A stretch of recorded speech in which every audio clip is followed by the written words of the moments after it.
Hello everyone, this is your chess coach. So today we'll be talking about why are you bad at chess. You have been playing and you're not improving, so now you are kind of disheartened. So you are not good enough. You won't be able to improve. So today I'll be discussing uh, some points with you why you are in some reasons and how you can identify them and be the better at chess. So we'll start from the beginning. So the first of the reason I think the most people do is lack of proper training. I know some might say we play a lot, but some people don't uh, play that much. They don't train like they used to. So you should know that no one becomes a decent player without some training and without some lots of practice. So you need to uh, practice, and then you will, with the time, you will your skills will start to improve, and with more effort you will more master the game.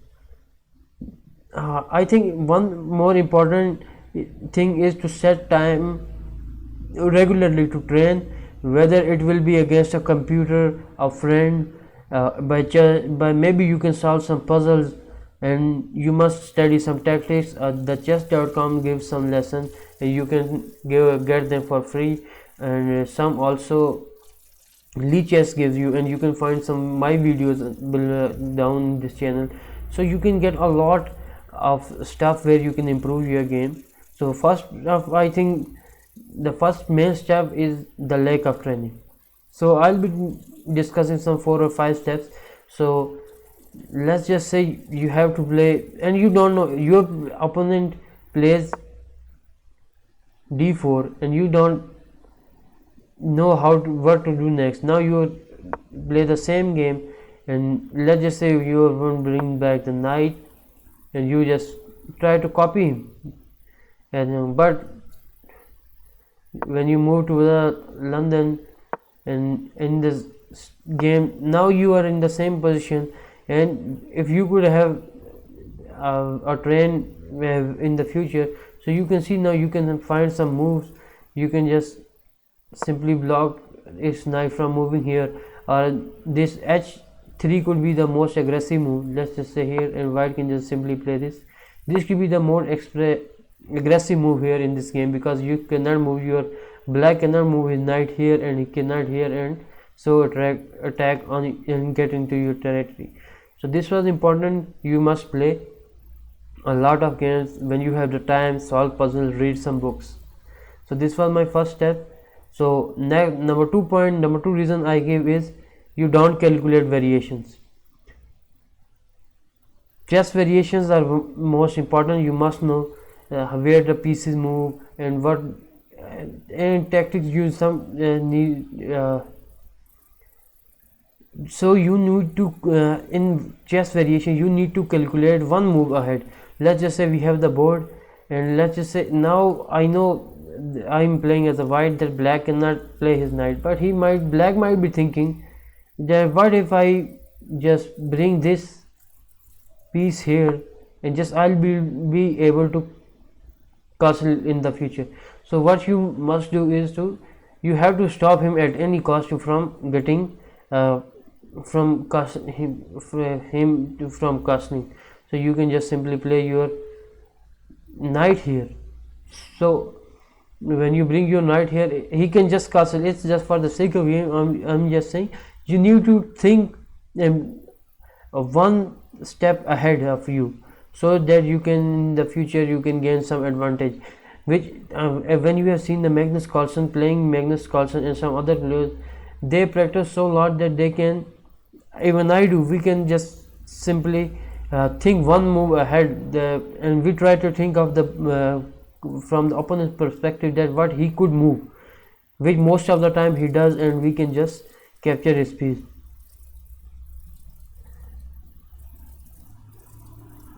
So you, by judging this, you can also judge which move is good or not. So then we move to the third point, which I think is important.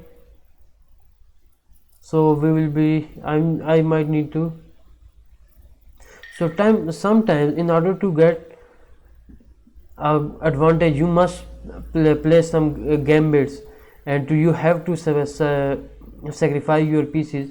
In this game you can just simply this is not the game, so I'll just get here and let me just flip the board. So let's just say white plays this king for a pawn, we just play e4, and now we just bring back the knight. White just bring back the knight, trying to attack our pawn. And now here what does the black does? Black try to threaten our pawn to get the take our pawn. Now it's also protected by the knight and the queen. So now you can see that he's trying to throw you at some gambit, which is, now this is here, you can call it the queen's gambit, but you can also say it as Vienna gambit, he can throw you into.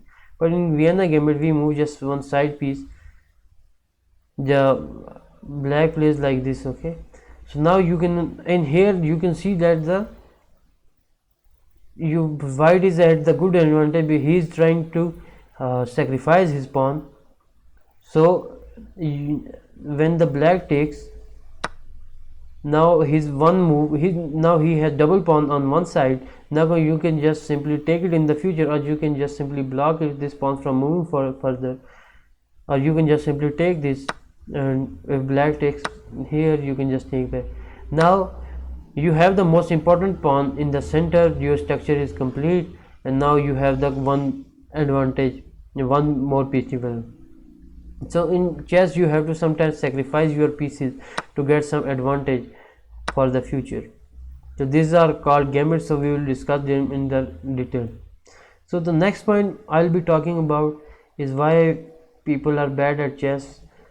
Is some people, this is my I have created this point because I think people use it. I think the chess opening is most important of all, so you have to open with a specific opening.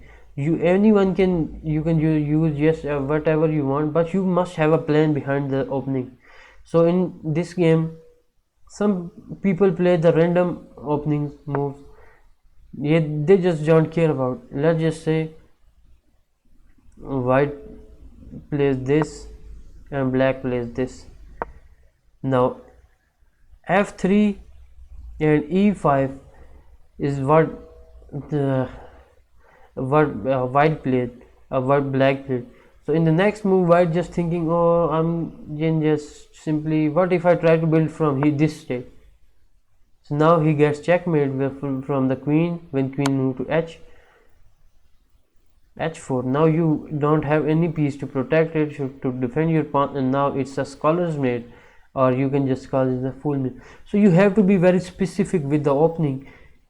Opening game is most important. You have to gain the center. So when you get the center, you need to protect your pawns, your pieces, so in the future you can get some advantage. So the next point I think which is important, and many people lose in the game, is because they don't have a plan. People they don't have a plan. They just saw my video or some other thing that someone is trying to open with playing King's Indian. You just go here, and let's just say black goes here, you just simply goes here, and in the next move just say why black plays this, and now you are playing this opening, but you don't know how to defend your pawn, because if black develops its pieces further into the game, then you have actually King's Indian is a quite good game. You can just simply control the center. It's a defensive union, but what if you go like this, the opening, and now in the next move the black will be able to castle. Now this pawn, and now you have blocked your bishop from attacking, and now this pawn is also protected. So what, you move your knight here, and black castles to the king side, and now you concentrate on that. So it's the first, you need to have a plan in anywhere in to win is to have a plan. If you have a plan, you can win, and with practicing your planning ability will increase, so you will be a good at chess player and you will improve and you will win the next game. So our next point we will be discussing is people don't see the whole board. The chess is a game where you must keep your keen eye on the opponent. So sometimes we just ignore the piece and which may cause a blunder. Let's just say here black plays the knight. Black played the knight, so you can just take it with this, but instead you take with this your bishop. I just say in the middle game the knights trading against a bishop trading against a knight is not a good idea.